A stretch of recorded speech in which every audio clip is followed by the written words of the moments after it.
Maryland braces for another round of snow. Meteorologist Jasmine Lomax is tracking how much we could get and timing out the impact hour by hour. Prosecutors say city police are not enforcing quality of life offenses. Now, a mayoral candidate is joining the calls.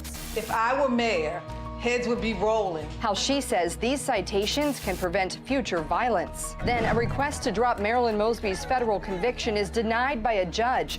A closer look at what comes next for Baltimore's former state's attorney. Live from WBFF in Baltimore, this is Fox 45 News at 4.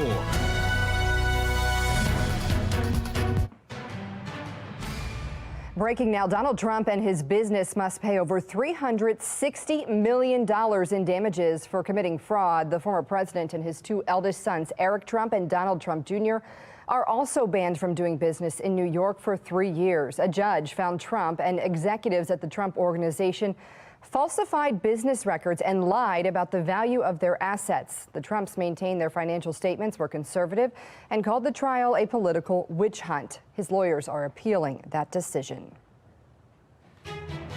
Well, Fox 45 News is on weather alert right now. This is a live look at our weather radar and current conditions outside. Calm right now, but Maryland is bracing for snowfall late tonight.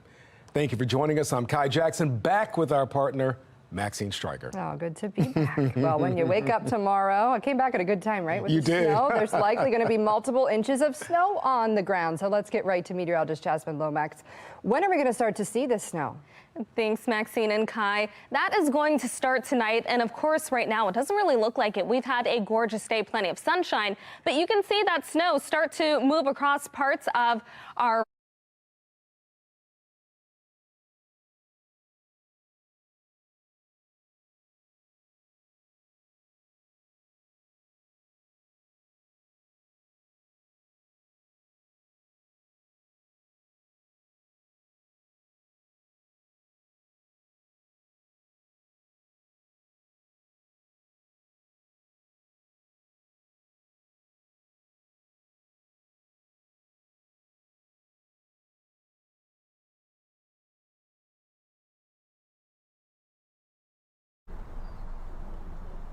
Now, further controversy over this contract stems from the owner of Fearless Solutions making multiple campaign donations to Mayor Scott's reelection campaign. More on the ethical concerns that are stemming from that coming up in my full story tonight at 5. But for now, reporting live in Baltimore City, Rebecca Pryor, Fox 45 News. Rebecca, thank you. That brings us now to our question of the day. Do you trust Baltimore leaders to spend your tax dollars responsibly? To make your voice heard, head to foxbaltimore.com. The future of Baltimore's citation docket for low-level offenses could be in jeopardy because of growing tension between Baltimore police and the city state's attorney's office over why so many citations are being rejected. 37 BPD citations have made it to court, only about half of what was written by officers. All others were deemed legally insufficient. The state's attorney's office says they offered to train officers on how to write citations, but the police department passed it up. Based on the level of participation that we're getting in terms of the police department writing these citations, it's similar to when the previous administration was in, when the previous state's attorney was in. Fox 45 News reached out to Baltimore police, a spokesperson telling us the department will go through training with the state's attorney's office.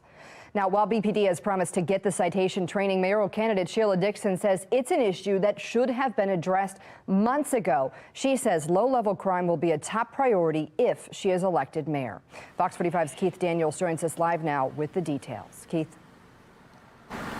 Well, Maxine, the docket has been up and running, as you know, for about the past 7 months. And since then, only about a few dozen citations issued by BPD have found their way into the courtroom. We've learned most of them rejected because of officer error. Now, the docket was put in place to tackle those crimes like trespassing and disorderly intoxication, those so-called low-level offenses ignored by the previous state's attorney, Marilyn Mosby, and her administration. The new state's attorney, Ivan Bates, says residents want to see those crimes dealt with after years of lawlessness.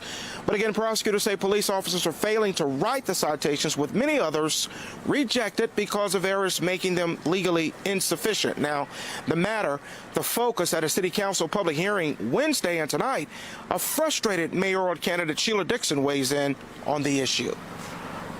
If I were mayor, heads would be rolling for the unexcusable behavior. The police department needs to step up.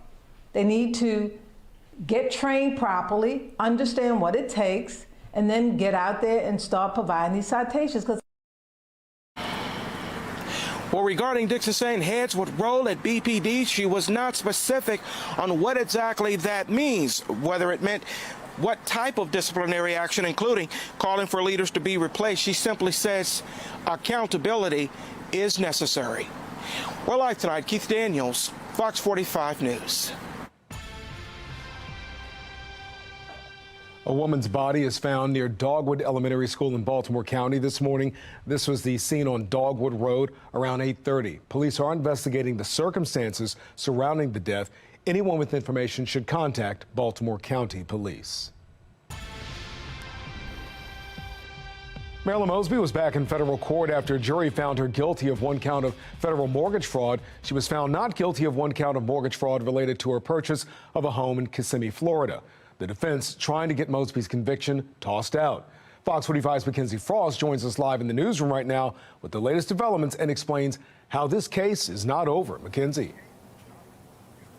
Yeah, Kai, so that's right. So the defense tried to argue that prosecutors did not have jurisdiction to bring these charges against Marilyn Mosby in the first place. After less than an hour of the hearing today, the judge disagreed, upholding that conviction for Marilyn Mosby that we just saw the jury return last week. And now Mosby herself is also ordered to surrender her passport by next week, something the judge said should have been done 2 years ago. A charter bus pulling into the Greenbelt Federal Courthouse parking lot Friday morning. Dozens of supporters getting off the bus, gathering in another prayer circle. Marilyn Mosby once again bringing her two daughters to court with her. Inside the courtroom, the defense attempting to paint the timeline and picture, saying there's no evidence proving beyond a reasonable doubt that this gift letter written by Marilyn Mosby and signed by Nick Mosby was submitted to the mortgage company while the Mosbys were in Maryland. The gift letter indicated Nick would give Marilyn the $5,000 she needed to close in the Longboat Key condo. It was dated February 9th, 2021, submitted February 10th. That same gift letter is what a jury just last week decided was the lie Marilyn Mosby told mortgage companies, and it's what the jury used to convict the former top prosecutor in Baltimore City on one count of mortgage fraud. The defense argues there isn't proof, including bank and credit card statements showing Marilyn Mosby was in Maryland when she wrote and submitted that letter. But prosecutors argue financial records paint a different picture, indicating the Mosbys were living in and working in Maryland at the time. Prosecutors say on February 8th, Marilyn Mosby's debit card was used at a Five Guys in Cockeysville. February 16th, records indicate a charge for Spirit Airlines for plane tickets to Florida. February 17th, Mosby's loan was approved, and February 19th, she closed on the condo while in Florida. Judge Lydia Grigsby denying the defense's attempt to get the conviction tossed. Mosby also ordered to surrender her passport by February 20th, and it was revealed she should have given up that passport 2 years ago, but never did. Leaving the courthouse, Ms. Mosby, will you surrender your passport by Tuesday?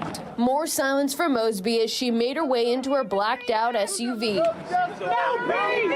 Leaving the federal courthouse and her sea of supporters behind.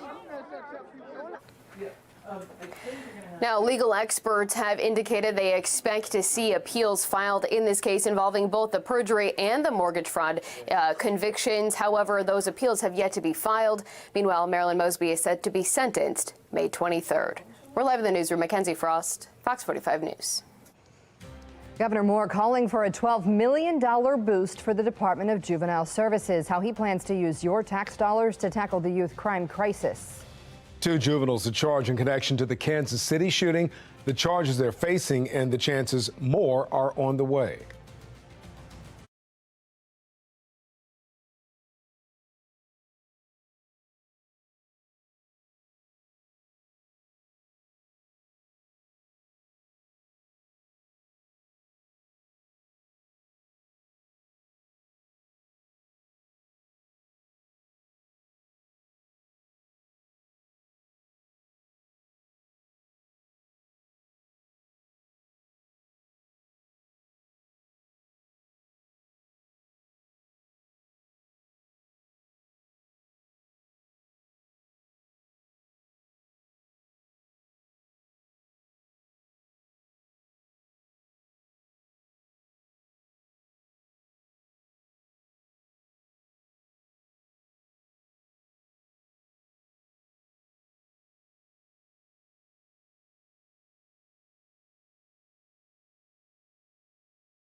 Fox 45 News, winner of 16 2022 Regional Emmy Awards, more than all other Baltimore news stations combined.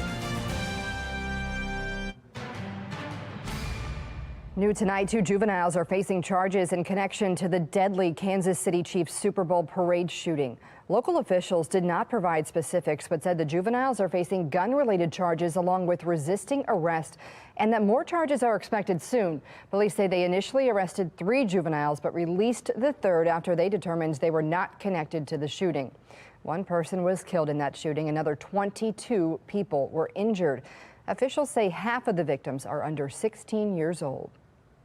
Some of those children injured in that shooting are speaking out, describing what it was like in the crowds as shots were fired and the lasting impact the shooting will have on them. I got no sleep last night because the trauma. It could have been inches from my whole future. 10-year-old Samuel Ariano was shot, then trampled in the crush of people fleeing the scene. The paramedics telling him the bullet missed his lungs by millimeters. We see people fighting, and then they pull out a gun and start shooting 3 times. And I ducked, and then one of them hit me. Felt like getting stabbed.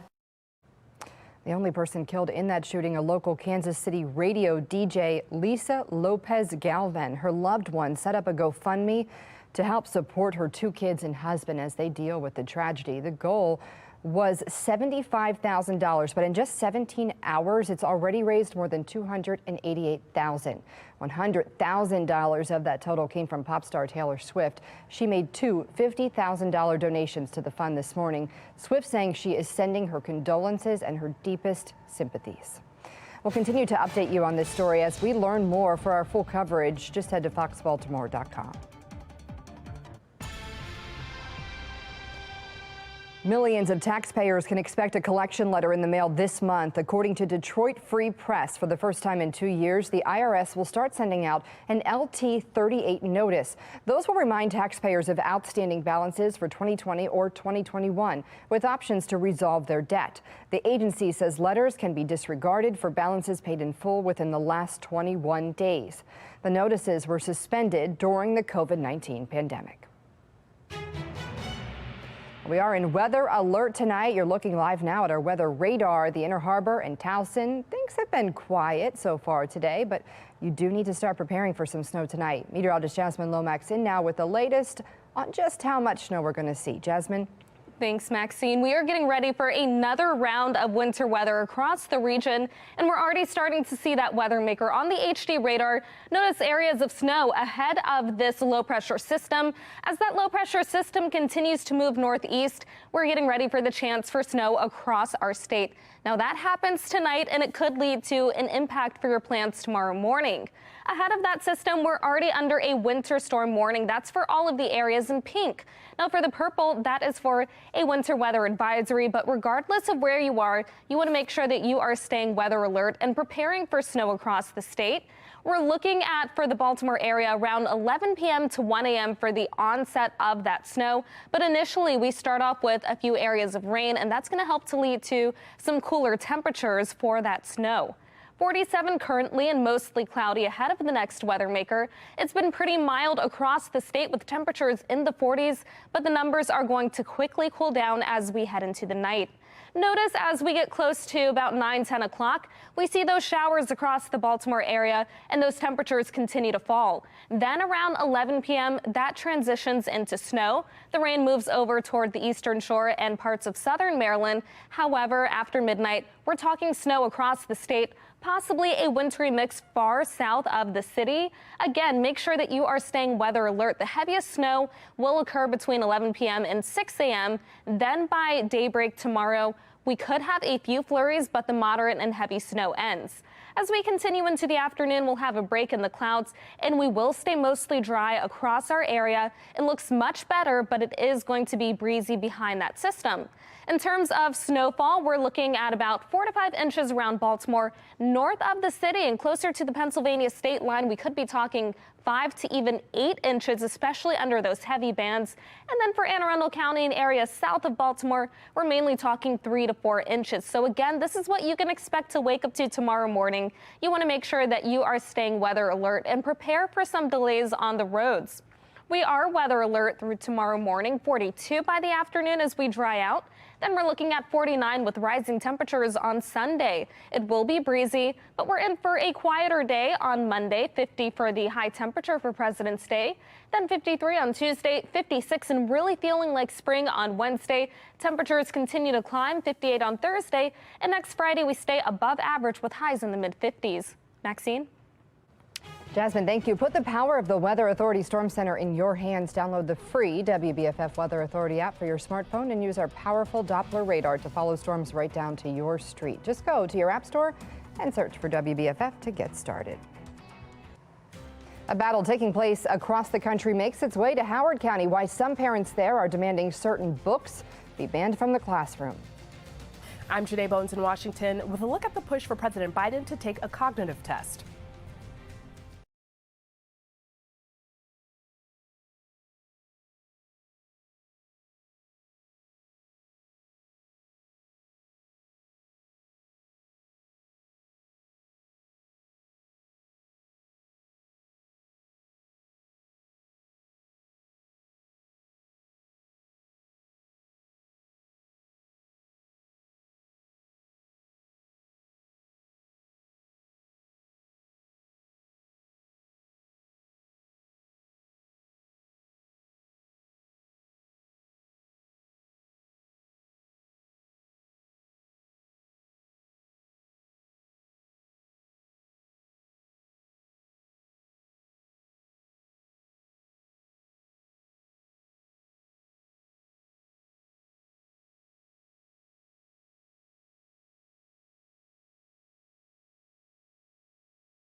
Well, polls show the president's mental fitness is a huge concern for voters across the country.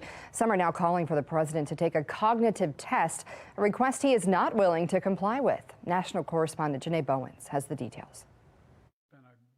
With constant questions surrounding President Joe Biden's mental fitness, critics are demanding he take a cognitive test. Because if we've ever had a sitting president that needs a cognitive test, it's right now. This is an absolute disaster. One of the most popular is the Montreal Cognitive Assessment. It's a 10 to 15-minute test that assesses things like memory, language, and spatial skills. I mean, the famous questions is the 5 words that you have to remember. So we give you a list of different words and then you would have to keep them in your memory.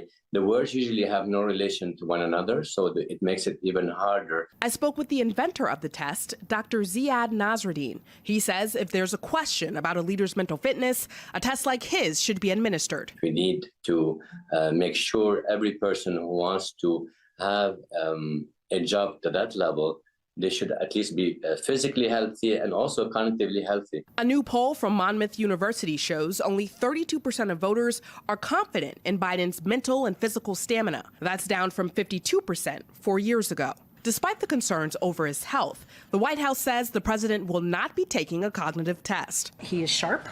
He is on top of things. When we have meetings with him, with his staff, he's constantly pushing us. Person, woman, man, camera, TV. They say, that's amazing. How did you do that?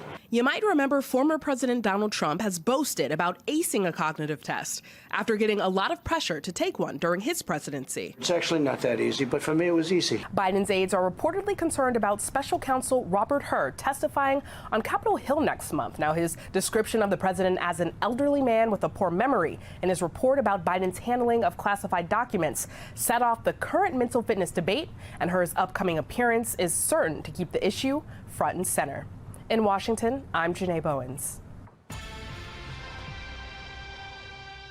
Fulton County District Attorney Fannie Willis not testifying today in a hearing into whether she should be disqualified from the Georgia election case. The hearing is focused on relationship with the lead prosecutor in former President Trump's Georgia case. If they're removed from the case, it would stall out into a new prosecutor takes over, effectively delaying the trial as Trump runs for president again. Yesterday, we asked you, do you think the prosecutor in the Georgia election case against Donald Trump should be removed? 77% of those that responded said yes. A Maryland Senate candidate drops out of the race, why he says it's the right time to end his campaign. Lawmakers are hoping a change to the DJS budget will help stop the youth crime crisis. A look at the changes that could be coming in the department.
Juvenile justice policy has been a top priority for lawmakers in Annapolis this legislative session. And lawmakers are starting to comb through Governor Westmore's budget proposal, which includes a big boost for the Department of Juvenile Services.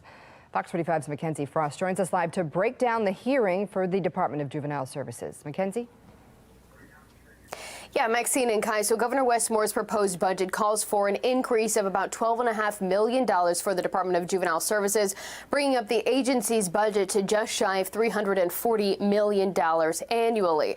And included in this committee discussion, which is really just a subcommittee of the Appropriations Committee, the Department of Juvenile Services really talked about the plan to expand the Thrive program into next year and beyond. Thrive is the program that's modeled after the group violence reduction strategy that is underway here in Baltimore City, and DJS says that they plan to expand this program into other areas of Maryland as well. Department of Juvenile Services Secretary Vincent Schiraldi says Thrive is expected to cost about $10,000 per kid.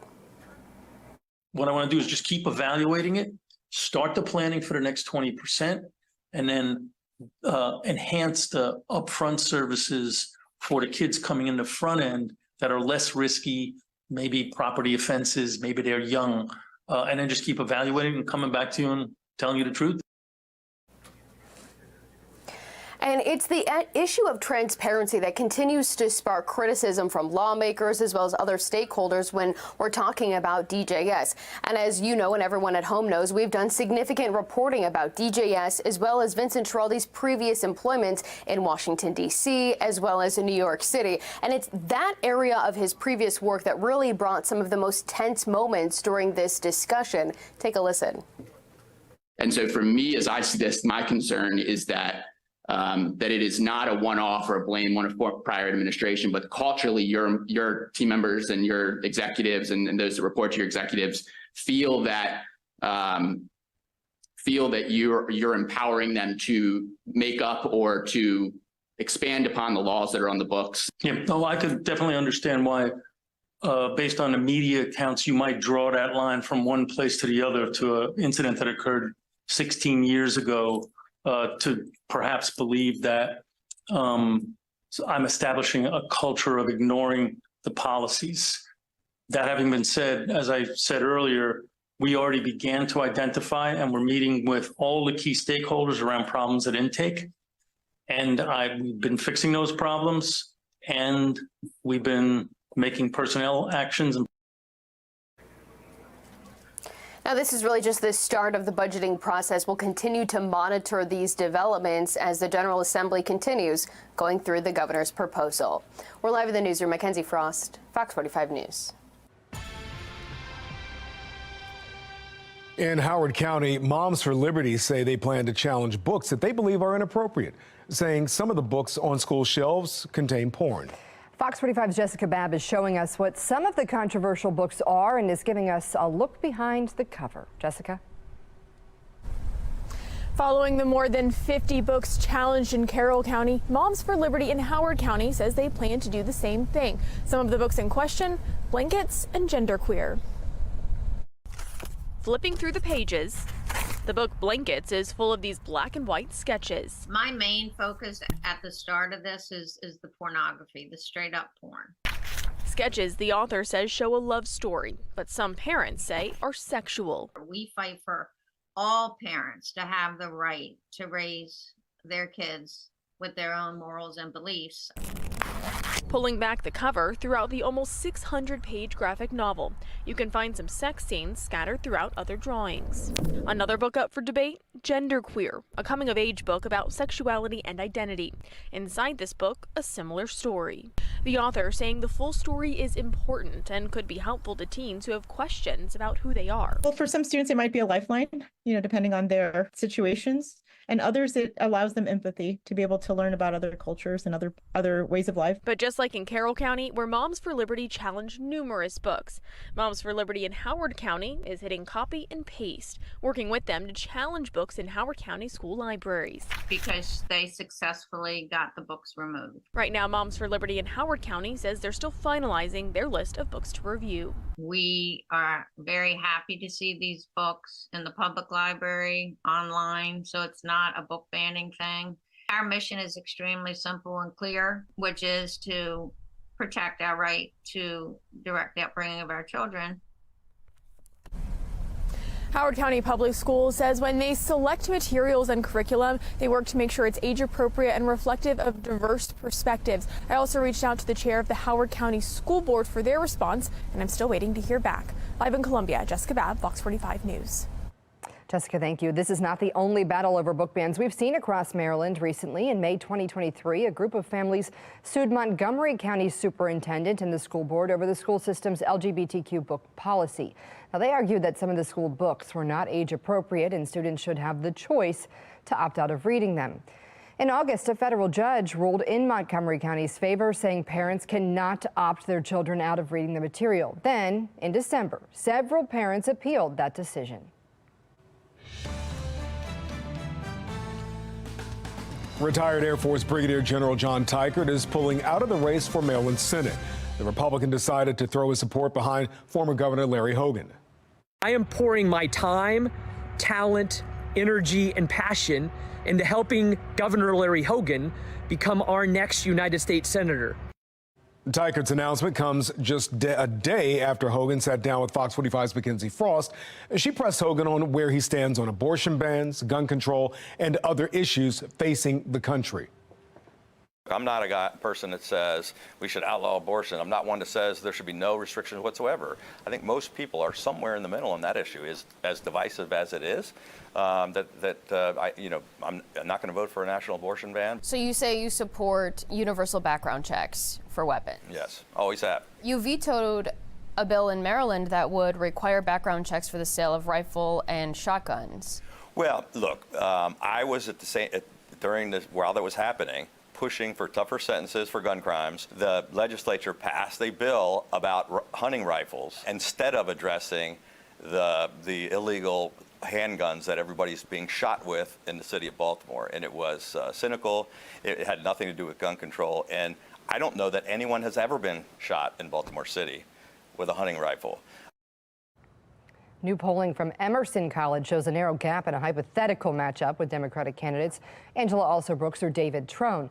44% of voters support Hogan in a matchup with Alsobrooks. 37% would back Alsobrooks, while 19% are undecided. It's a dead heat with Congressman David Trone. 42% of voters supporting each candidate, with 16% undecided. Yesterday, we asked you, who has your vote for Senate? Larry Hogan, David Trone, Angela Alsobrooks, or are you still undecided? 83% of those responded plan on voting for Larry Hogan, 9% for Trone, and 1% for Angela Alsobrooks. A convicted child sex trafficker who was released early from prison due to the largest drug lab testing scandal in U.S. history is back on the run. Here's Alexa Ashwell with Maryland's Most Wanted.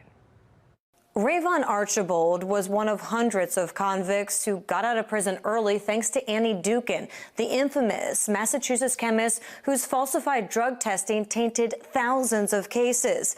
But just months after Archibald's release, investigators say he disappeared. The convicted sex offender on the run for more than a year. We are following breaking news involving more than 100 drug convictions connected to disgraced state chemist Annie Dukin. Boston, Massachusetts state lab chemist Annie Dukin is arrested and later sentenced to prison after admitting to falsifying evidence in thousands of cases. At the time, Rayvon Archibald was serving a 14-year prison sentence in a federal sex trafficking case involving a child. This individual has a history of selling women. The U.S. Marshal Service taking us back. March 2014, New York City. Investigators say Archibald meets a 13-year-old girl and convinces her to travel with him to Baltimore, Maryland. The child, investigators say, unaware Archibald is a pimp and has plans to sell her for sex. This is a man who targets children. This is a man who not only targets women, but targets children. Once in Baltimore, investigators say Archibald began advertising the girl online, exchanging money for sex. Until one night, while Archibald was sleeping, investigators say the girl used a cell phone to call her mom and then police. Investigators quickly moving in on the apartment here in Baltimore's Gwynn Oak community, rescuing the girl and taking Archibald into custody.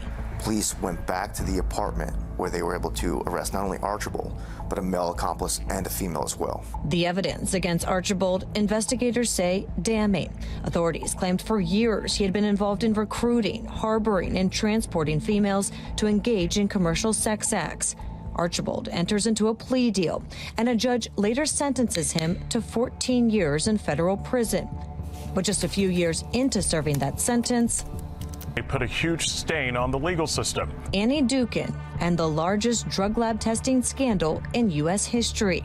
3 prior drug convictions the judge had factored in when determining Archibald's sentence were suddenly vacated. The cases, investigators say, involved the state chemist who had now been convicted of falsifying lab test results. In 2022, Archibald was released, serving about half of his original sentence. Archibald, now a free man, registers as a sex offender and settles here in Baltimore. Initially, he complied with his supervision. But just months later, while conducting a routine check, investigators say officers realized Archibald is gone. The probation officer realizes that he's not at this apartment. A warrant is issued for Archibald's arrest. But fast forward to now, more than a year later, the convicted sex offender is still on the run. Any idea where he may be? So Archibald has community ties to Baltimore, New York City, and Boston, Massachusetts. But based upon his failure to comply with his supervision and the fact that he is known to boast about his activities online and to continue to participate in commercial sex acts and sex trafficking, we think it's extremely important to develop these leads in a timely fashion, make sure we do everything we can to take him into custody. He's a predator. He is a predator. Take a good look. Archibald stands at about 5'9" and weighs approximately 130 pounds. Investigators say he does go by the nickname P-Money. Also, sometimes the names Kevon Smith or Kevon Malone. If you have any information regarding his whereabouts, you're asked to contact the U.S. Marshals Service. The tip line number, 1-877-WANTED-2. Or you can contact agents directly at 202-819-5058. Update. Just weeks after appearing on Maryland's Most Wanted, Jerome Good, the man who police say escaped from their custody, has been captured. Investigators say a detective located Good hiding out in Gilmore Homes in West Baltimore January 4th. Good, who had been on the run since last November, is now facing charges related to his escape as well as a previous shooting. Remember, if you recognize any of our fugitives, you can always remain anonymous and you could earn a reward. I'm Alexa Ashwell, and this is Maryland's Most Wanted. Still living in fear. I'm Angela Brown in Washington, D.C. A new report on the state of anti-Semitism in America and the changes American Jews are making to stay safe. And we are getting ready for our next winter weather maker. Winter alerts are posted ahead of that system. I'll let you know when to expect snow and how much you could see and impacts to your weekend plans in my full forecast.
Many Jewish Americans are still living in fear after the Hamas terrorist attacks as law enforcement sees an uptick in targeted hate crimes. The National Desk Angela Brown breaks down a new report. Anti-Jewish hatred has probably for the first time since modern record keeping started have supplanted African Americans as the #1 target in the top 10 cities, while that's not the case for the nation as a whole. And this is owing to records in some of the biggest cities, including New York, Los Angeles, Chicago, Philadelphia, among others. Last year, the Biden administration released a national strategy to combat anti-Semitism. Some American colleges stepped up security or set up a task force to deal with cases of anti-Semitism after receiving backlash, but not before billionaire or millionaire donors closed their checkbooks. Donors like David Magerman. I think we just have to think about changing our donation patterns from being retrospective to the places we went to school and donating to places that are representing our values today. The FBI warning last year that cases of anti-Semitism and Islamophobia are on the rise following the war in Gaza. The Council on American Islamic Relations said last month it has received over 3,500 complaints during the last 3 months of 2023, amid what it called an ongoing wave of anti-Muslim and anti-Palestinian hate, a 178% rise. The FBI numbers for 2023 are not yet out, but the final numbers may not reflect what is actually happening on the streets. For example, the American Jewish Committee survey found the majority of cases of anti-Semitism online go unreported. In Washington, D.C., I'm Angela Brown. We are weather alert as we get ready for a round of winter weather tonight and into tomorrow. It's certainly one that could impact your plans, especially if you'll be out and about early in the morning. We're keeping track of the snow that's starting to push into our state. We're already seeing some flurries in western Maryland, but that snow will continue to drive across the Baltimore area as this low pressure system moves toward the northeast later tonight. So you can expect that snow mainly after midnight. You want to make sure that if you will be out tonight, that you are driving safely. We have winter alerts posted ahead of that. We're looking at a winter storm warning for all of the spots in pink. This runs through 5 in the morning. And then for areas in purple, a winter weather advisory. But regardless of where you live, you want to make sure that you are staying alert and that you have multiple ways of receiving any alerts that may be issued. In terms of timing for the Baltimore area, we're talking 11 p.m. to 1 a.m. when we'll see that onset of snow. But initially, it's going to start as rain due to our warm temperatures. Currently, we are at 47. It's been a pretty mild day. We now have more clouds across the state ahead of that system. Around the state, we're still seeing many temperatures in the 40s, but notice in western Maryland and Oakland, we've got freezing temperatures, and that's where we're already seeing that snow. So for the rest of us, temperatures will continue to drop tonight. Notice around 9-10 o'clock, we're looking at numbers in the 30s. We start off with that rain around Baltimore, but it does transition into snow. This is around 11 p.m., and it's going to continue to spread across the state. So around 1 a.m., we're talking the chance for some heavy bands of snow. That's when we really could see those totals rise, but this all begins to taper by daybreak. We could be left with a couple of flurries, but otherwise, it'll be a mostly dry day tomorrow. We'll have temperatures reaching the 40s. It is going to be breezy, feeling a little bit cooler. In terms of snowfall totals, north of Baltimore and close to the state line, we're talking 5 to 8 inches. Around the city, 4 to 5 inches, and then south of the city, so we're talking Anne Arundel County and parts of the eastern shore, 3 to 4 inches, and the lowest totals will be for southern Maryland. Tonight, again, temperatures will drop to 31, just below freezing. We start with rain, and then that transitions to snow around 11 p.m. Tomorrow, high temperatures reach 41. We'll start with cloudy skies and a few flurries, but by the afternoon, we return to a drier pattern. Keep in mind it is going to be breezy, feeling a little bit cooler than the low 40s. 46 on Sunday with plenty of sunshine, then 48 on President's Day. Once again, lots of sunshine. After that, we climb to the 50s. 51 on Tuesday, 54 on Wednesday, then 55 on Thursday as we get ready for the next weather maker. We have the chance for a few showers followed by more rain on Friday with highs around 51. Kai? Jasmine, thank you. And wake up with the Fox 45 Weather Authority team as they continue to track the snowy conditions. Meteorologist Amy Aronson will have a full report tomorrow morning starting at 7 a.m. And hey, we'd like to see that snowfall in your area. You can scan the QR code on your screen or Head to foxbaltimore.com/chime in to share your pictures and videos. Coming up at 5 o'clock, we may be looking ahead to another snowfall, but golfers can still get out on the green in a virtual experience. Fox 45 News takes you to Pine Ridge Golf Course for a sneak peek. It is a newer model of care which brings on-site specialty care to students who need it. I'm Liz Bonas will take you behind the scenes and show you how it's making a difference. It is just ahead. And you can now watch Fox 45 News for free anytime on Amazon Fire TV or Samsung TV Plus.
Well, the perfect prescription for keeping kids healthy might be to bring care to them.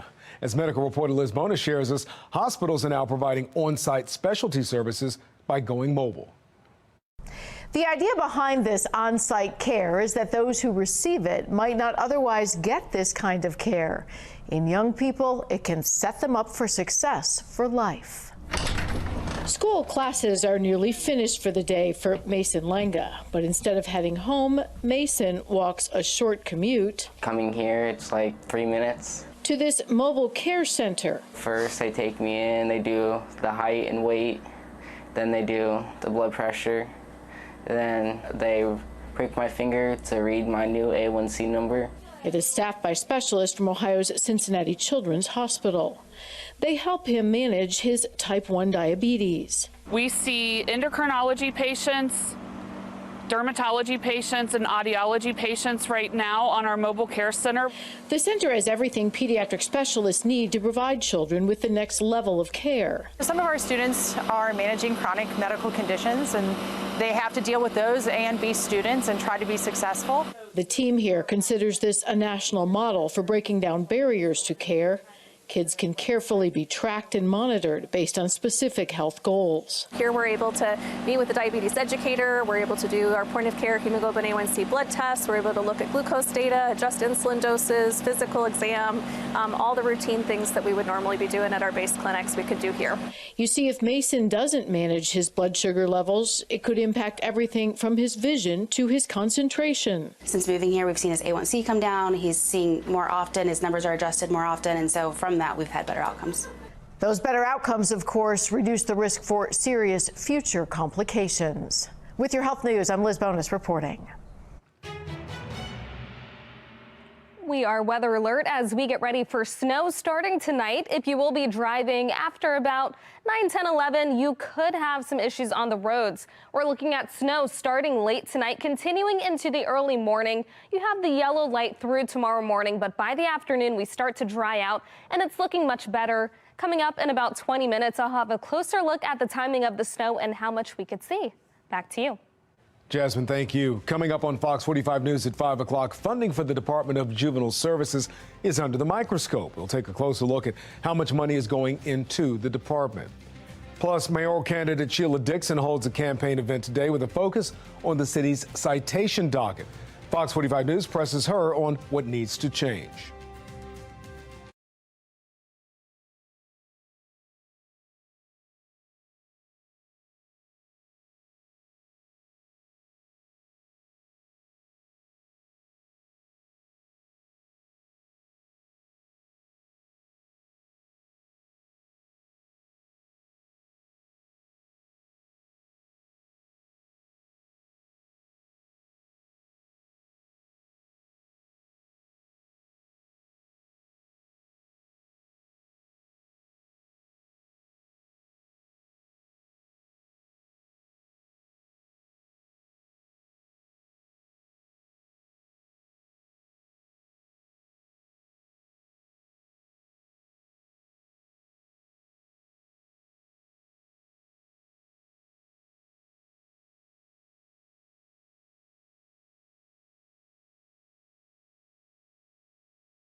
Snow is on the way tonight with impacts to your Saturday. I'll break down the timing and how much snow we could see. And former Baltimore City State's Attorney Marilyn Mosby looks to have her federal conviction thrown out, the argument behind the efforts, and what comes next. Plus, Baltimore City citation docket, a topic of discussion among mayoral candidates, the push from Sheila Dixon to put more pressure on the police department. Live from WBFF in Baltimore, this is Fox 45 News at 5. Here's a live look across the state of Maryland tonight. Fox 45 News is on weather alert as another round of winter weather moves through the region overnight into the morning. Thank you for joining us. I'm Kai Jackson. And I'm Maxine Stryker. That system could bring up to 6 inches in some areas. It could indeed. So let's go right to meteorologist Jasmine Lomax with a closer look at the timing of it all. Jasmine. Thanks, Kai and Maxine. We're already starting to see some of that snow in parts of the state. Now, we're mainly talking western Maryland, but you can notice that blue there, and it's all as we get ready for our next weather maker. We're tracking this low pressure system. Ahead of it, some rain, and then farther north, a little bit of snow, and that's going to be the story for us as this low pressure system continues to move toward the northeast. We initially start with a few rain showers, and then it transitions into snow, leading to accumulation early tomorrow morning. We are under a winter storm warning through 5 a.m. That's for all of the areas in pink. Now, areas south of Baltimore are looking at a winter weather advisory. Still, regardless of what alert you are under, you want to make sure that you are staying weather alert as we do prepare for our next round of winter weather. Now, of course, the snow has already started in western Maryland, but it moves toward the east and the south over the next few hours into the night. So around 11 p.m. through 1 a.m., we're looking at snow here around Baltimore. It will last into the early morning hours. So if you have plans to be on the roads tomorrow, you could have some delays. Coming up, we'll have a closer look at when the snow ends and how much we could see in my Weather Authority forecast. Kai and Maxine. Jasmine, thank you. We'll see you then. Wake up with Fox 45's Weather Authority team as they continue to track the snowy conditions Jasmine's telling us about. Meteorologist Amy Aronson will have a full report tomorrow morning starting at 7 a.m. Fox 45 News is learning new details tonight surrounding the 17-year-old girl who was shot last night. Police confirming that the girl was a passenger in a Lyft. According to police audio, that girl was in the car with her mom and brother. She is still in critical condition tonight. Coming up tonight at 10, Fox 45's Vincent Hill will have a full report. Marilyn Mosby was back in federal court today just over 1 week after a jury found her guilty of 1 count of federal mortgage fraud. This time, the defense is trying to get Mosby's conviction tossed out. Fox 45's Mackenzie Frost joins us live in the newsroom with the latest developments and explains how this case isn't over just yet. Yeah, Maxine and Kai. So the defense tried to argue that prosecutors did not have the correct jurisdiction when they first brought these charges against Marilyn Mosby. But the judge today denied those attempts, upholding the conviction that we saw the jury return last week. Now, Marilyn Mosby is also ordered to surrender her passport by next Tuesday, something the judge said should have been done 2 years ago.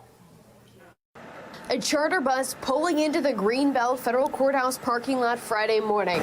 Dozens of supporters getting off the bus, gathering in another prayer circle.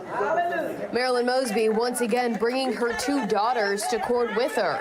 Inside the courtroom, the defense attempting to paint the timeline and picture, saying there's no evidence proving beyond a reasonable doubt that this gift letter written by Marilyn Mosby and signed by Nick Mosby was submitted to the mortgage company while the Mosbys were in Maryland. The gift letter indicated Nick would give Marilyn the $5,000 she needed to close in the Longbow Key condo. It was dated February 9th, 2021, submitted February 10th. That same gift letter is what a jury just last week decided was the lie Marilyn Mosby told mortgage companies, and it's what the jury used to convict the former top prosecutor in Baltimore City on 1 count of mortgage fraud. The defense argues there isn't proof, including bank and credit card statements showing Marilyn Mosby was in Maryland when she wrote and submitted that letter. But prosecutors argue financial records paint a different picture, indicating the Mosbys were living in and working in Maryland at the time. Prosecutors say on February 8th, Marilyn Mosby's debit card was used at a Five Guys in Cockeysville. February 16th, records indicate a charge for Spirit Airlines for plane tickets to Florida. February 17th, Mosby's loan was approved, and February 19th, she closed on the condo while in Florida. Judge Lydia Grigsby denying the defense's attempt to get the conviction tossed. Mosby also ordered to surrender her passport by February 20th, and it was revealed she should have given up that passport 2 years ago, but never did. Leaving the courthouse, Ms. Mosby, will you surrender your passport by Tuesday? More silence from Mosby as she made her way into her blacked out SUV. Leaving the federal courthouse and her sea of supporters behind. Now, Marilyn Mosby's defense team has indicated that they do plan to file an appeal. However, that has yet to happen. Meanwhile, she's set to be sentenced May 23rd. We're live in the newsroom. Mackenzie Frost, Fox 45 News. Tonight, a controversial contract to redesign the city's website is being met with renewed criticism. The $1 million contract with Fearless Solutions first coming under fire for ties to Mayor Scott's campaign, along with missed deadlines and a budget that has since doubled to more than $2 million. And now a Fox 45 investigation reveals a much more cost-effective deal was apparently turned down. Fox 45's Rebecca Pryor explains just how much money taxpayers could have saved. Rebecca? Yeah, the sticker shock of $2 million for the city's new website only gets worse when you realize that's $1.5 million more than another company wanted to charge, and ultimately, it's your tax dollars paying the price. When selecting a software company to redesign the city's website, two proposals were on the table. One from Interpersonal Frequency, who presented a thorough 84-page pitch with intricate web graphics, a detailed design plan, and a price tag of about $300,000. The other from Fearless Solutions, spanning just 19 pages. No web graphics included, a brief design plan still in the developing stages, and a price tag of $1 million. The Baltimore City Information and Technology Office, or BCIT, selecting the proposal billing taxpayers 3 times the cost, which, following 2 budget increase approvals from the Board of Estimates. All those in favor, please say aye. Aye. All those opposed, please say nay. The ayes have it. Has since ballooned to 7 times what taxpayers could have paid. There is a sharp contrast between these two proposals, the professionalism of the proposal and the cost. Taxpayer advocate David Williams weighing in. There is no justification to choose a company that is charging more for the same service. Saying the deal raised red flags from the start due to the owner of Fearless Solutions' ties to city leaders. Not only is Delali Draza the husband of Baltimore's deputy mayor, he's also a longtime contributor to Mayor Scott's campaign. Most recently, sending a $2,500 check less than 4 months after the BOE approved a more than $850,000 increase to Fearless's contract. And that should have been almost a disqualifying aspect immediately. And instead of a straightforward, itemized contract, the city structuring the deal as a non-construction consultant agreement, allowing the city to award the contract without having to follow the rules and regulations required for seeking bids from other companies. When you have a massive contract for almost $1 million initially, and it's not competitively awarded, that's very concerning. I suspect that this happened because that Fearless was donating to the mayor and had friends inside of City Hall.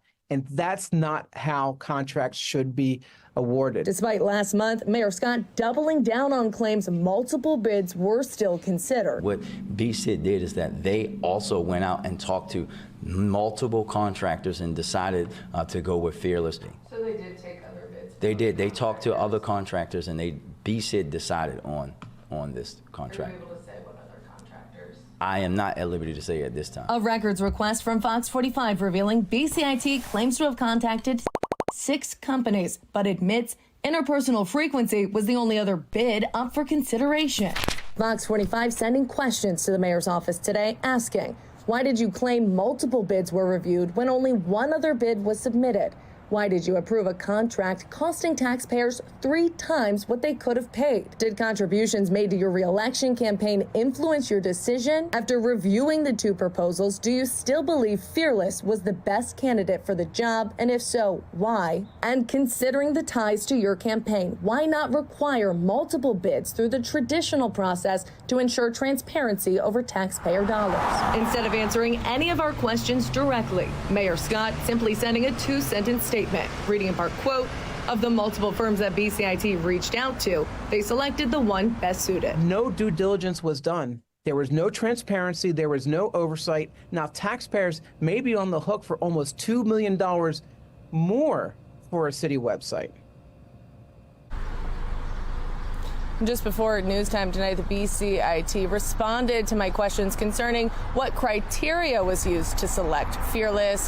They said, in quote, and I'm going to read this directly, they said, quote, BCIT did not feel as much confidence in the half-price low bid that Interpersonal Frequency submitted. And that is the only reason that they gave that Fearless was selected over the other company.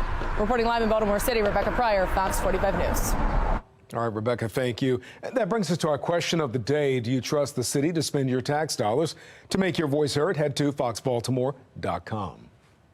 Elsewhere, in a city in crisis, the future of Baltimore's citation docket for low-level offenses could be in jeopardy as there's growing frustration between Baltimore police and the city state's attorney's office over why so many citations from police are being rejected.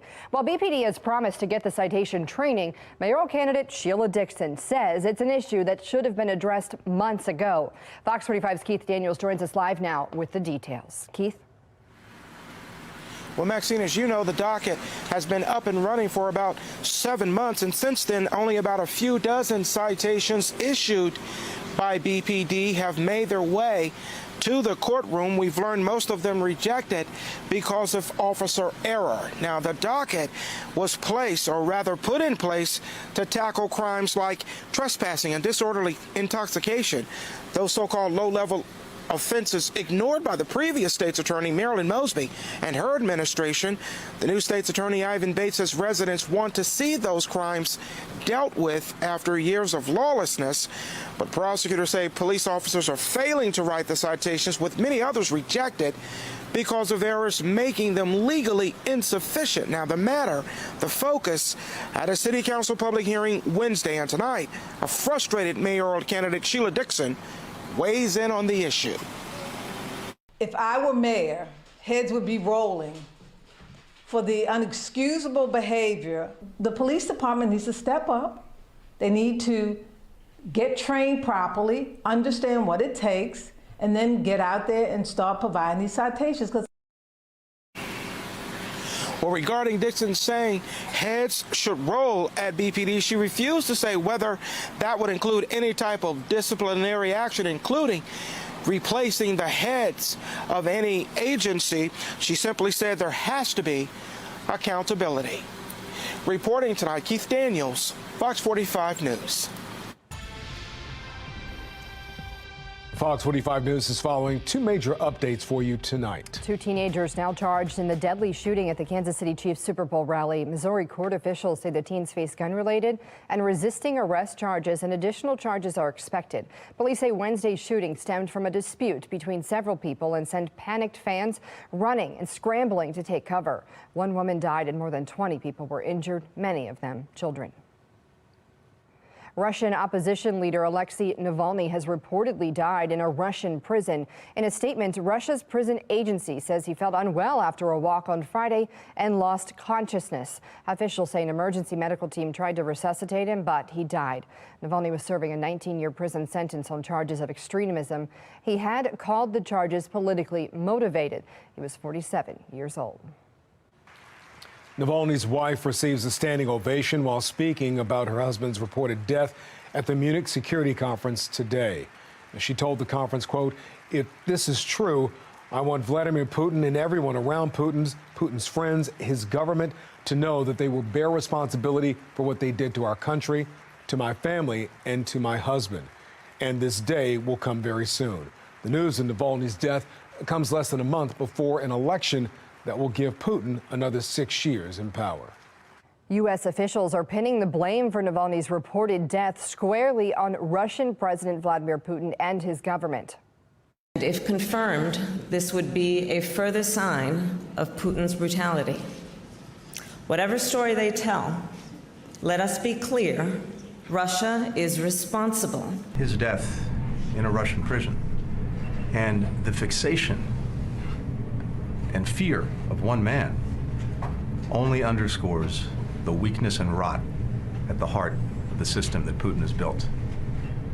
Russia's responsible for this. Other world leaders joining in blaming Putin, including leaders of Ukraine, Germany, the European Union, and the NATO military alliance. Navalny's associates stress they still don't have independent confirmation of his death, that relatives have yet to be notified. Russian lawmakers and officials brush off Western outrage, arguing such a death would only benefit Russia's enemies. Coming up after the break, funding for the Department of Juvenile Services under the microscope. We take a closer look at how much money Governor Moore plans to spend. Plus, the Monty director defends Safe Streets months after the FBI searched one of its locations. The major problems coming to light as our investigation continues. Following former President Trump's election interference in Georgia, the latest developments coming out of the hearings.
Lawmakers are starting to comb through Governor Westmore's budget proposal. Fox 45's Mackenzie Frost joins us live to break down the hearing for the Department of Juvenile Services. Mackenzie.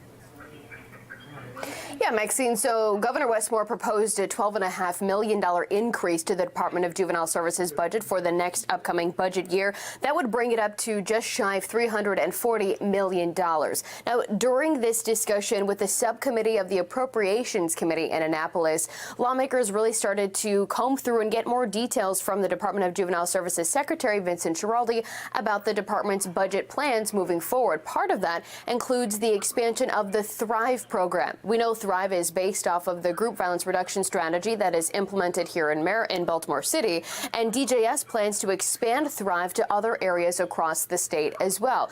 DJS Secretary Schiraldi says that this program is expected to cost about $10,000 per kid. What I want to do is just keep evaluating it, start the planning for the next 20%, and then enhance the upfront services for the kids coming in the front end that are less risky, maybe property offenses, maybe they're young, and then just keep evaluating and coming back to you and telling you the truth. But it's the issue of transparency and being open and honest about what's going on within the agency that really has some lawmakers frustrated, and where we continue to see more criticism coming from stakeholders as this conversation around juvenile justice and juvenile crime continues. During this hearing, we saw a little tense moment going back and forth between some lawmakers and Secretary Schiraldi, especially when it was discussed about his previous employment history, his track record, as well as the intake process problems that we have reported on, especially here in Baltimore City. Take a listen. And so for me, as I see this, my concern is that that it is not a one-off or a blame one of prior administration, but culturally your team members and your executives and those that report to your executives feel that you're empowering them to make up or to expand upon the laws that are on the books. Yeah, no, I could definitely understand why, based on the media accounts, you might draw that line from one place to the other to an incident that occurred 16 years ago, to perhaps believe that so I'm establishing a culture of ignoring the policies. That having been said, as I said earlier, we already began to identify, and we're meeting with all the key stakeholders around problems at intake. And I've been fixing those problems, and we've been making personnel actions. Now, this is just the beginning of the budgeting process. Remember that both chambers and the General Assembly will have time to go through and make adjustments as they see fit, and will continue to follow the budgeting process as it all unfolds. We'll have the newsroom. Mackenzie Frost, Fox 45 News. We are getting ready for our next round of winter weather, and that's going to mean snow tonight lasting into early tomorrow. We're keeping track of that weather maker. We have a low pressure system that's going to move northeast tonight. As that happens, we'll have showers to start, and then the snow is going to follow around the Baltimore area. It could lead to impacts if you plan to be out early tomorrow morning. Ahead of that system, we're already under a winter storm warning. That's for the areas in pink. This expires at 5 in the morning. Areas in purple are under a winter weather advisory. Make sure that you have multiple ways of receiving any alerts that may be issued. All of that starts tonight once our temperatures continue to fall and as that system moves closer. Now we're still dry. The temperature is slowly starting to fall. 45 over Towson with mostly cloudy skies. Feels a little bit cooler, like 43. Around the state, most of us still hanging on to the 40s, though. It's Oakland, the lone spot that's at freezing. The rest of us are going to follow late tonight. Notice around 9 p.m., we're tracking showers across the Baltimore area. That's how it starts. We start with rain and temperatures continue to fall. Then around 11 p.m., we're looking at a transition into snow, and that snow continues to move across the state. We'll have some bands of heavy snow tonight, and that leads us into tomorrow morning. As we get closer to daybreak, that snow starts to taper. The moderate and heavy snow starts to taper. There could be a few flurries as you wake up in the morning, but later into the afternoon will continue to dry out. And we are talking about a breezy day, so it's still going to feel very much like winter by the afternoon. We're looking at 5 to 8 inches north of Baltimore and close to the state line. Around Baltimore and areas to the southwest, we're talking 4 to 5 inches. South of the city, 3 to 4, and then the lowest totals will be for southern Maryland. Again, tonight, expect that rain starting around 7, 8, 9 o'clock. Then the snow arrives closer to midnight, 31 for the low temperature. There could be some areas of heavy snow at times, and that will lead to accumulation, which you'll see tomorrow morning. 41 by the afternoon as we get ready for a drier forecast. Then to follow, we're talking a rise in temperatures next week. We start at 46 on Sunday with sunny skies, 48 on President's Day, once again plenty of sunshine, and then we jump to the 50s on Tuesday. We're looking at the mid-50s on Wednesday and Thursday. We'll have the next chance for a few spotty showers on Thursday, but it won't be a washout. 51 for the high temperature with more rain on the way next Friday. Maxine? Still ahead, a controversial bill changing how students are charged for crimes at school. Why many say this would help more juveniles escape justice. Will Fulton County DA Fani Willis be removed from the election subversion case against former President Trump? I'm Atra El-Nashar with what we learned from a second day of testimony examining her relationship with a top prosecutor.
Turning now to Fulton County, Georgia, the judge in the election subversion case against former President Trump and his political allies is considering whether District Attorney Fani Willis should be disqualified from the case for her relationship with the lead prosecutor. National correspondent Atra El-Nashar reports. A second day of witness testimony that will determine the future of a criminal case against former President Donald Trump and 18 other defendants. Their legal teams in the election subversion case trying to prove DA Fani Willis and her special prosecutor Nathan Wade have a conflict of interest due to their romantic relationship that ended last year. Mr. Wade is my friend right now. The defense argues by hiring Wade, Willis stood to benefit financially from his participation in the case. Trump calling it a major league scandal. A tense round of questioning Thursday when Willis took the stand. I think you lied right here. No. This is the truth, Judge. And it is a lie. Delving into personal details. We would have brutal arguments about the fact that I am your equal.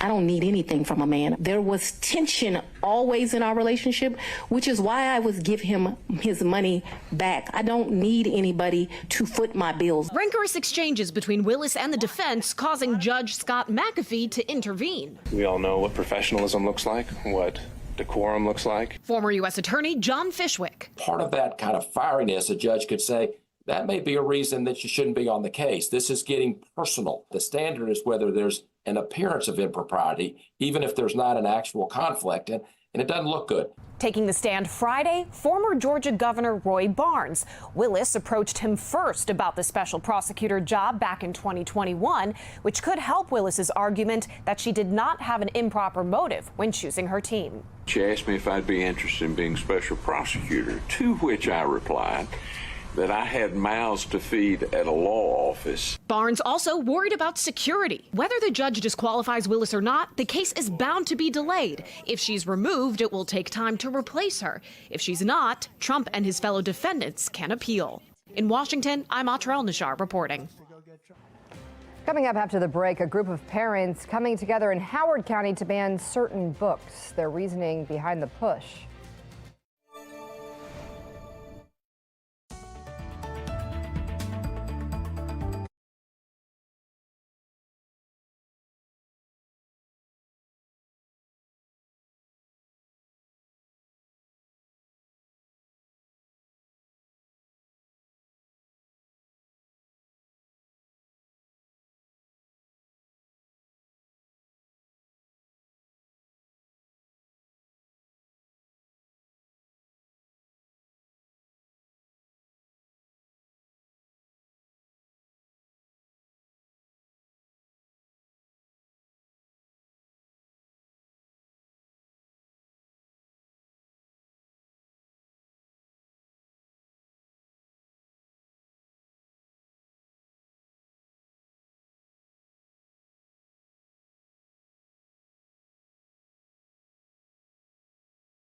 In Howard County, Moms for Liberty say they plan to challenge books that they believe are inappropriate, saying some of the books on the school shelves contain porn. Fox 45's Jessica Babb is showing us what some of the controversial books are and giving us a look behind the cover. Jessica. Following the more than 50 books challenge in Carroll County, Moms for Liberty in Howard County says they plan to do the same thing. Two of the books in question, Blankets and Genderqueer. Flipping through the pages, the book Blankets is full of these black and white sketches. My main focus at the start of this is the pornography, the straight up porn. Sketches the author says show a love story, but some parents say are sexual. We fight for all parents to have the right to raise their kids with their own morals and beliefs. Pulling back the cover throughout the almost 600-page graphic novel, you can find some sex scenes scattered throughout other drawings. Another book up for debate, Genderqueer, a coming-of-age book about sexuality and identity. Inside this book, a similar story. The author saying the full story is important and could be helpful to teens who have questions about who they are. Well, for some students, it might be a lifeline, depending on their situations. And others, it allows them empathy to be able to learn about other cultures and other ways of life. But just like in Carroll County, where Moms for Liberty challenged numerous books, Moms for Liberty in Howard County is hitting copy and paste, working with them to challenge books in Howard County school libraries. Because they successfully got the books removed. Right now, Moms for Liberty in Howard County says they're still finalizing their list of books to review. We are very happy to see these books in the public library, online, so it's not a book banning thing. Our mission is extremely simple and clear, which is to protect our right to direct the upbringing of our children. Howard County Public Schools says when they select materials and curriculum, they work to make sure they're age appropriate and reflect diverse perspectives. I also reached out to the school board chair for their response, and I'm still waiting to hear back. Live in Columbia, Jessica Babb, Fox 45 News.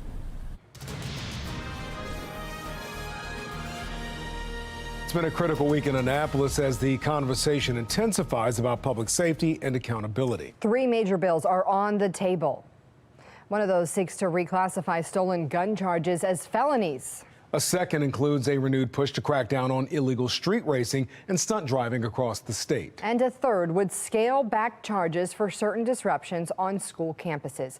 Now that bill is facing some backlash as critics call it tone deaf. And now the state police union is weighing in as well. Fox 45's Jeff Abel has more on the uproar over the plan.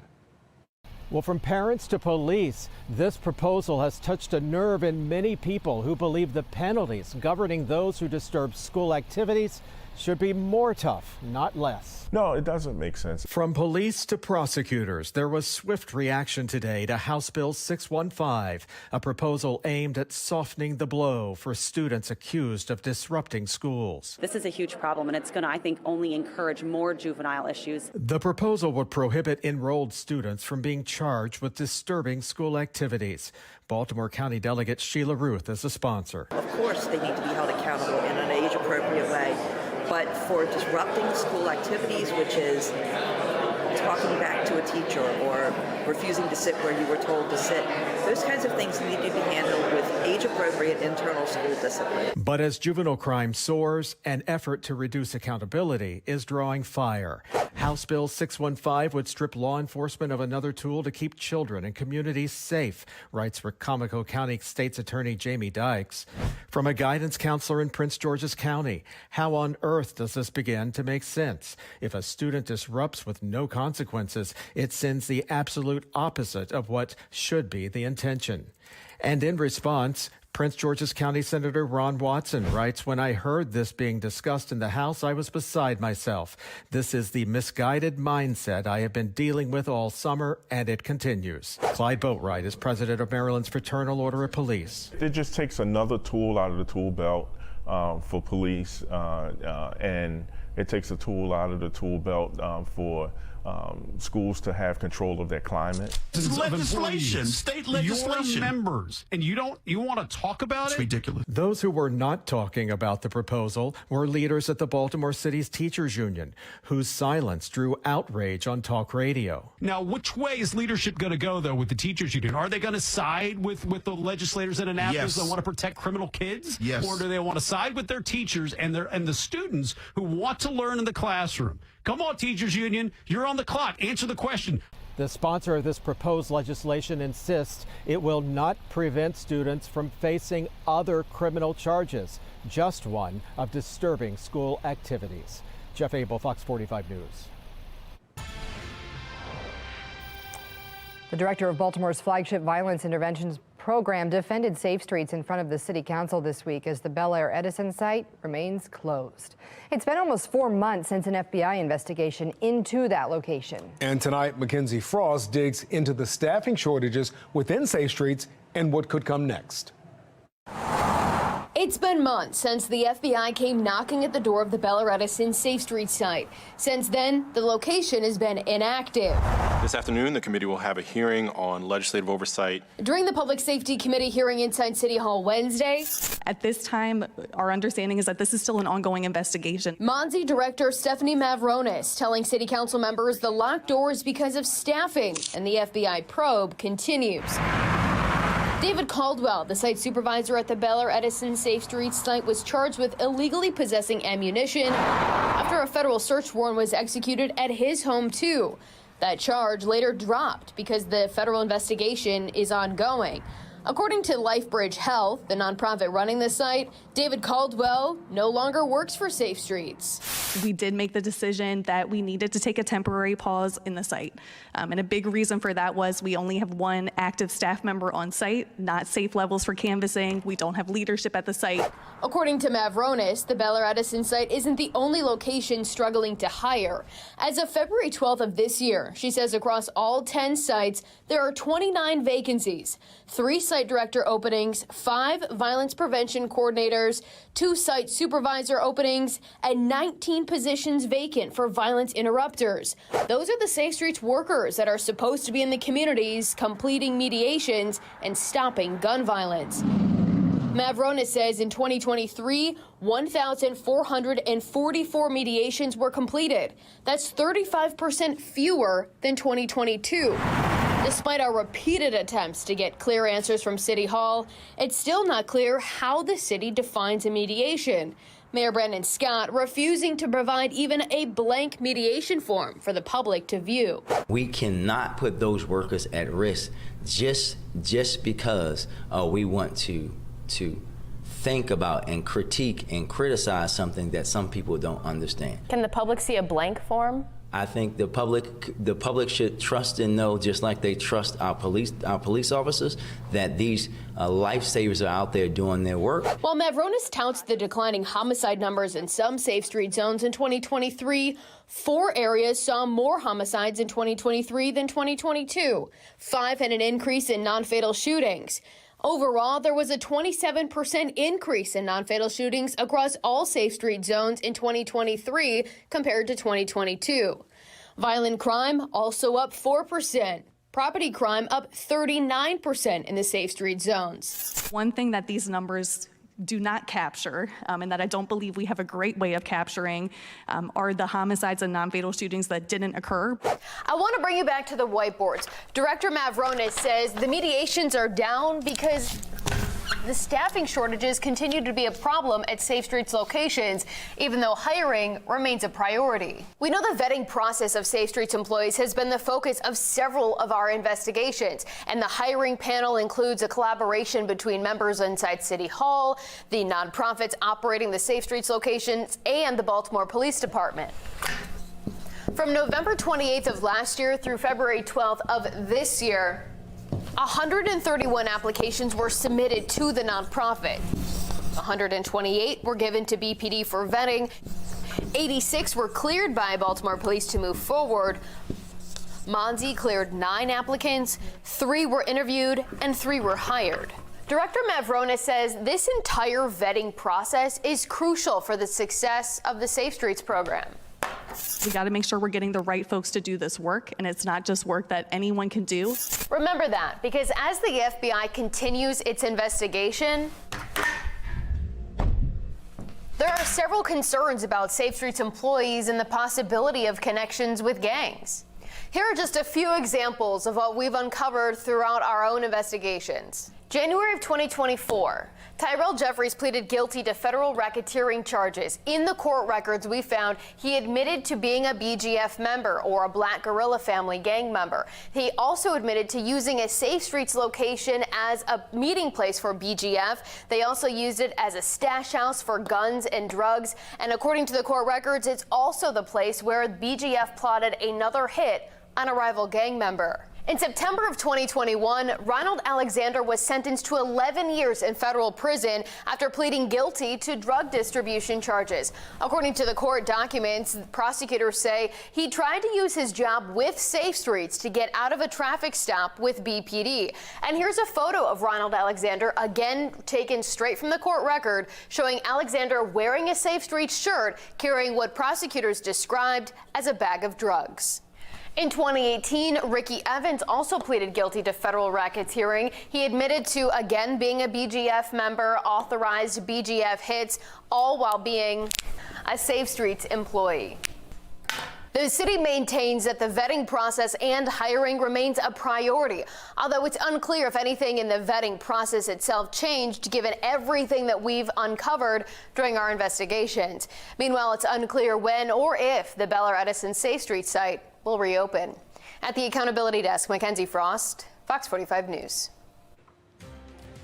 Coming up after the break, cyber criminals are using new tactics to steal your personal information. The alarming new reports coming in surrounding face recognition on iPhones. An FBI informant has been charged with lying about President Biden and his son Hunter's business dealings. I'm Amira David with a look at why the GOP is still pushing forward with their impeachment inquiry against the president.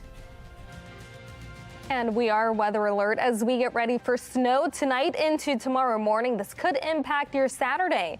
I'll let you know the timing of the snow and how much we could see coming up in my full forecast.